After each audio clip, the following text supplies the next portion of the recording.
Madame Garnier, bonjour.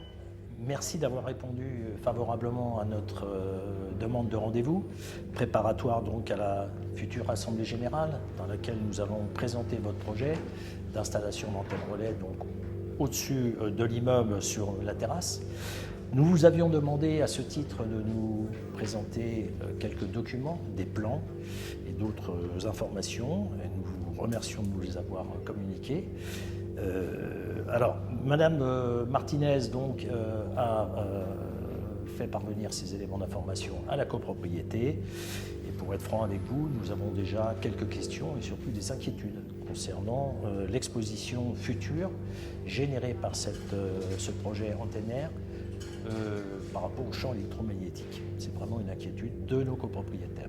Oui, les copropriétaires et moi attendons beaucoup plus d'éclaircissements. Tout d'abord, merci de m'avoir invité à ce rendez-vous. Cela va nous permettre de mieux comprendre ensemble le projet et notre besoin de déploiement. En effet, la téléphonie mobile est l'une des activités économiques les plus encadrées. L'implantation de stations radioélectriques, telles que les antennes de télévision ou les antennes de téléphonie mobile, est réglementée, qu'il s'agisse de réseaux ouverts au public ou de réseaux indépendants. Mais alors, de quelle façon cet ensemble de réseaux est-il régulé ? C'est l'ARCEP qui a pour mission d'en assurer la régulation tout en étant indépendante par rapport au pouvoir politique et aux acteurs économiques. Oui, Madame Garnier, dans ce cas, qui est en charge de contrôler l'exposimétrie ? Alors c'est l'ANFR qui a pour mission de contrôler l'implantation des stations radioélectriques et qui gère le niveau d'exposimétrie que génèrent les champs électromagnétiques. Ensuite, elle partage les données recueillies à l'ANSES. Et quelles sont les conclusions de l'ANSES concernant les risques pour la santé ? Justement, le rôle de l'ANSES est spécifiquement la sécurité sanitaire. L'agence indique que les éléments de preuve et les données disponibles ne permettent pas de conclure à l'existence d'effets sanitaires des radiofréquences ni chez l'enfant ni chez l'adulte. Pour autant, elle recommande de poursuivre les études et bien entendu, ces agences d'État restent sous la tutelle du ministère qui tient un rôle de supervision. Petite question, Madame Garnier.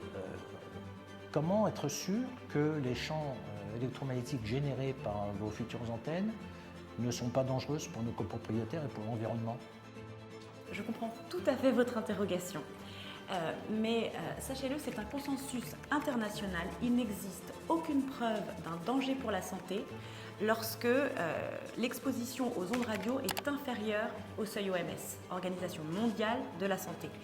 En France, le décret du 3 mai 2002 reprend les seuils OMS et fixe les valeurs limites d'exposition du public aux ondes électromagnétiques. Pouvez-vous nous dire comment l'OMS a fixé les seuils d'exposimétrie ? Les seuils OMS ont été fixés de manière à être 50 fois inférieurs au niveau d'exposition à partir duquel des premiers effets sanitaires sont scientifiquement établis. Il s'agit notamment d'effets thermiques à court terme pour les radiofréquences. Est-ce que l'arrivée de la 5G apporte un risque supplémentaire ? Non, la 5G est soumise aux mêmes limites réglementaires d'exposition aux ondes que les autres technologies mobiles. 2G, 3G, 4G, il s'agit des seuils recommandés par l'OMS.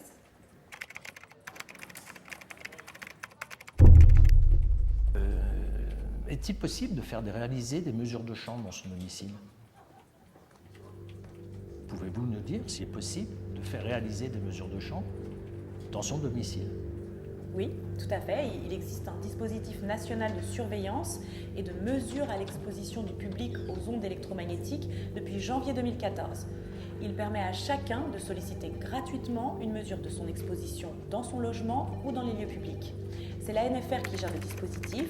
Ces mesures sont réalisées par des laboratoires accrédités COFRAC qui sont tenus de procéder aux mesures conformément au protocole réglementaire défini par l'ANFR. Alors sommes-nous davantage exposés si nous vous accueillons sur notre toiture terrasse ? Cette configuration n'est pas synonyme d'une exposition plus forte, non. Des modélisations en 3 dimensions ont permis de montrer que les niveaux de champ décroissent très rapidement en fonction de la distance, et particulièrement dans les logements situés directement sous une antenne où le niveau d'exposition est justement moins élevé. Alors, bien sûr, vous nous dites qu'il n'y a pas de risque sanitaire, mais pourquoi on continue à faire des études scientifiques à ce sujet ?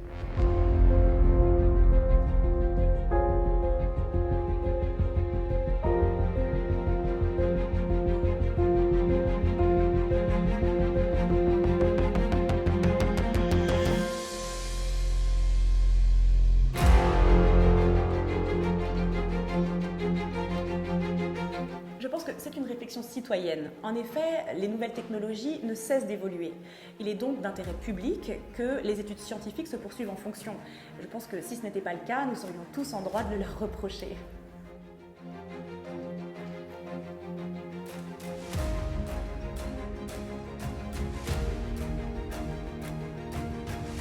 Si vous permettez, je vais vous raccompagner. Madame Martinez, on devrait peut-être envisager... Oui, on l'inscrit. Je suis d'accord avec vous. Elle parle vrai. Elle connaît son sujet. L'implantation fait sens. Et je vous remercie pour cet entretien très formateur. Je vous en prie, Madame Martinez, c'est tout à fait naturel, c'est mon rôle de gestionnaire de veiller sur mes copropriétaires.